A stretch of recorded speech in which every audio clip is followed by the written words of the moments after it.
There are many notable shirt numbers in the game of football, but no one can argue that the number 10 isn't the most iconic. It's been worn by the world's greatest players, who have won a truckload of individual awards, Champions Leagues, World Cups, and Ballon d'Ors.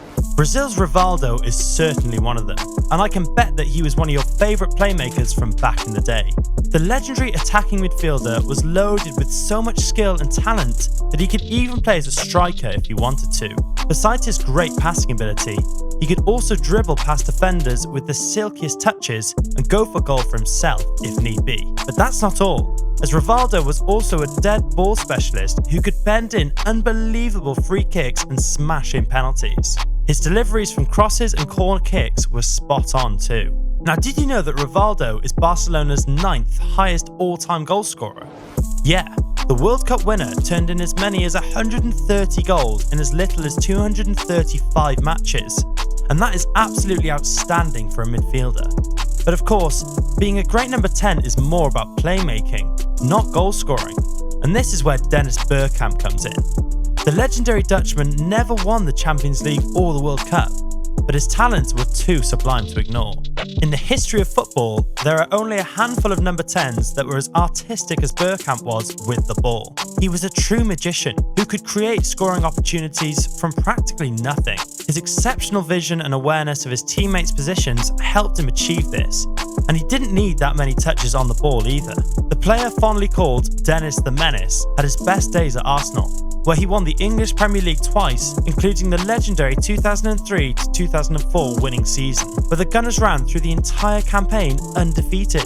He left Arsenal with a total of 94 assists, and that goes to show just how much Bergkamp could play the right passes into dangerous areas. Speaking of delivering accurate passes, Zico has to be up there with the best of them. White Pelé, as he was known back in the days, could spot the tiniest gaps in between defences and still play the ball through. He was definitely instrumental in Brazil's successes throughout the 70s and early 80s, and he is regarded as one of the greatest footballers of all time. Even Pelé himself admitted that Zico was the only player you could compare with him talent-wise, and not many would disagree. In fact, some would say he was actually better than Pelé, and that he could have scored just as many goals if he wasn't always passing the ball. Still, Zico tucked in a whopping 192 goals in 333 matches for the clubs he played for, and that is simply out of this world. Another number 10 we just have to talk about is Michel Platini, the legendary French midfielder who could score, dribble, and assist with ease. Not only that, Platini was also an expert with dead balls,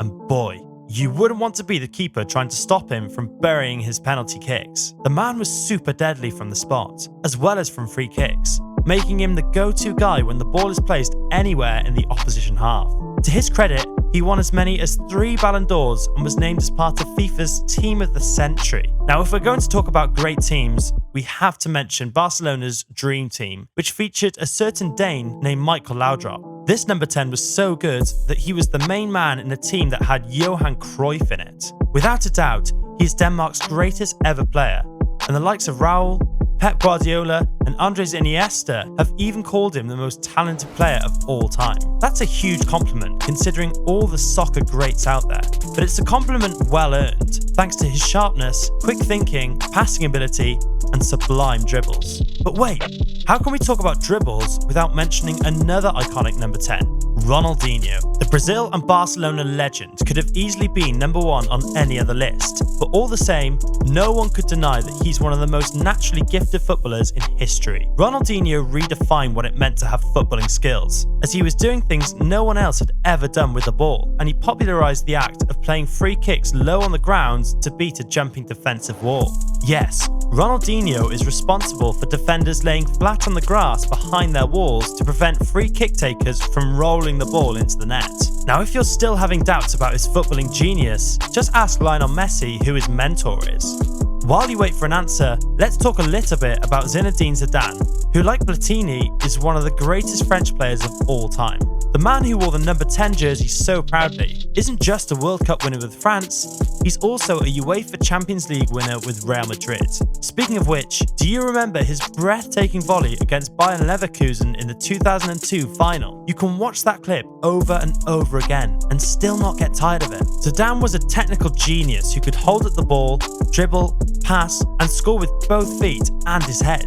He doesn't smile too much while playing either, but that's because when he's on the pitch, he means nothing but business. Zizou won the Ballon d'Or in 1998 and probably would have won it again in 2006 if he hadn't got himself sent off for headbutting Marco Materazzi in that year's World Cup final. All the same, he continued to enjoy success as a manager with Real Madrid, as he led them to win 3 consecutive UEFA Champions League titles. This was something no other manager had done in the modern era, and that more than cemented his place as one of the greatest of all time. Another number 10 worthy of such an accolade is Johan Cruyff, who is a legend both at Ajax and Barcelona. Now, if anyone is going to be credited for football being called the beautiful game, then it has to be Cruyff. He was to football what Michael Jordan was to basketball, as he played the game with a kind of flair no one knew could exist in the sport. Sure, he was a midfielder, but he also enjoyed spending time on the flanks, where he would make a mockery out of whoever was marking him to create a goal-scoring chance. He also invented the Cruyff turn and the penalty pass, where instead of going for goal, he would first pass the ball to a teammate before getting it back to score.